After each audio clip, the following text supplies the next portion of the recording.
Graça e paz, amados. Hoje vou compartilhar com vocês a história de um jovem que em tempos igual a este viveu e superou muitas dificuldades. Na Bíblia Sagrada, no livro de Gênesis, capítulos de 37 a 50, conta toda a história de José.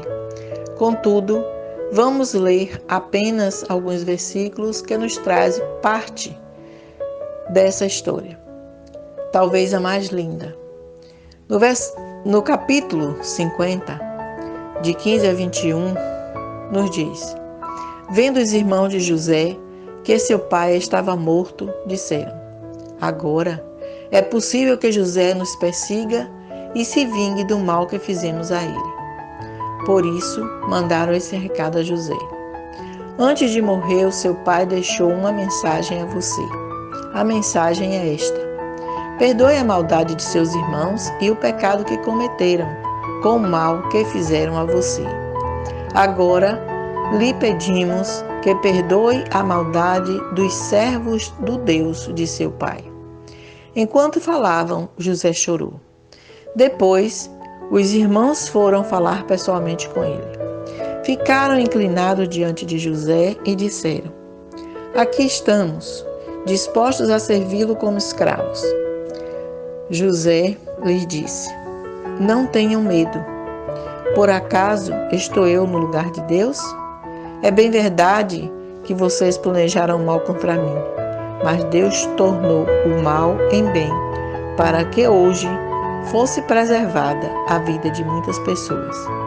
Por isso, não tenham medo, vou sustentar vocês e seus filhos. Assim os tranquilizou e lhes falou amavelmente. Quem era José?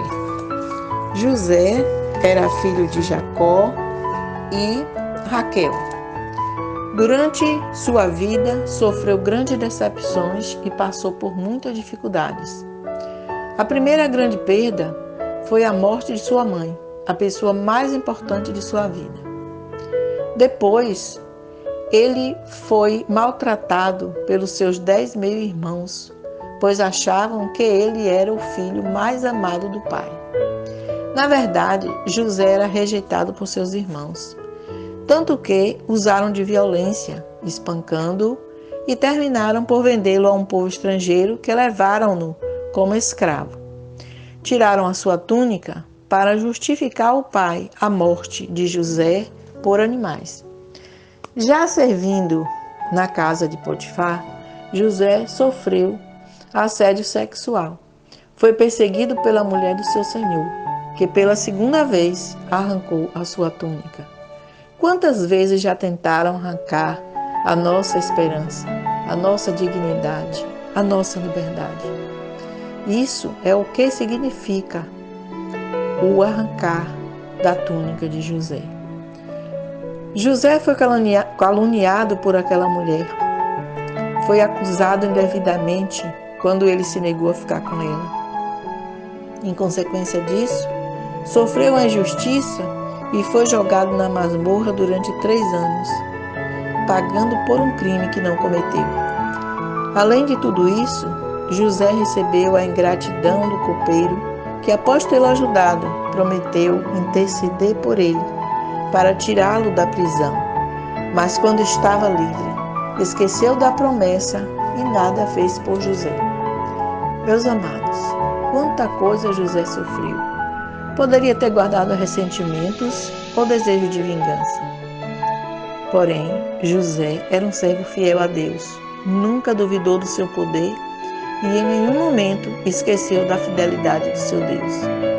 Então, cada situação vivida servia como motivação e aprendizado para superar a dificuldade seguinte.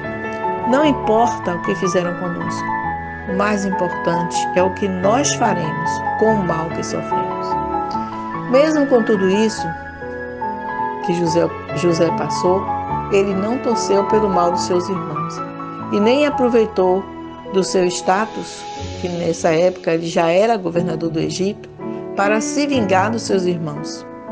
No versículo 20, seus irmãos estavam dispostos a servi-lo como seus escravos, mas José admitiu o mal que foi feito por eles e reconheceu que Deus tornou o mal em bem para que fosse preservada a vida de muitas pessoas. José tomou a atitude de perdoar seus irmãos e tranquilizá-los. Já no versículo 21 diz: vou sustentar vocês e seus filhos. Então, José, além de perdoar, abençoou seus irmãos. Podemos tirar grandes lições dessa história, se não vejamos. Guardar mágoas, ressentimentos, leva as pessoas à escravidão do passado, à escravidão da tristeza e pode levar até a depressão. O ressentimento destrói as pessoas, interfere nas atitudes, nas ações, prejudica o relacionamento familiar e também é prejudicial na vida profissional e no convívio social. Amados, hoje também há muitas pessoas passando por muitas dificuldades, vivendo perdas, rejeição, violência,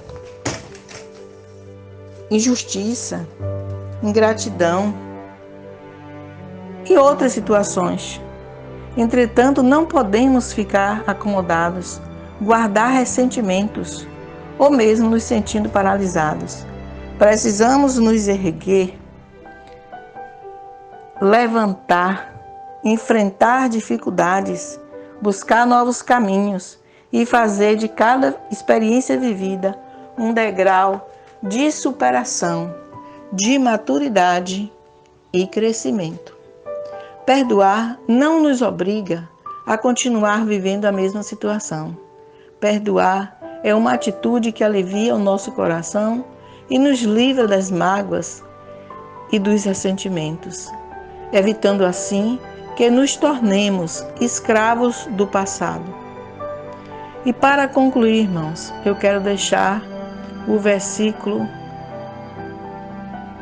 em Romanos 8:18, que diz: porque para mim tenho por certo que as aflições deste tempo presente não são para comparar com a glória que há de ser revelada a nós. Que Deus abençoe, nos agraciando com o seu constante cuidado. Amém.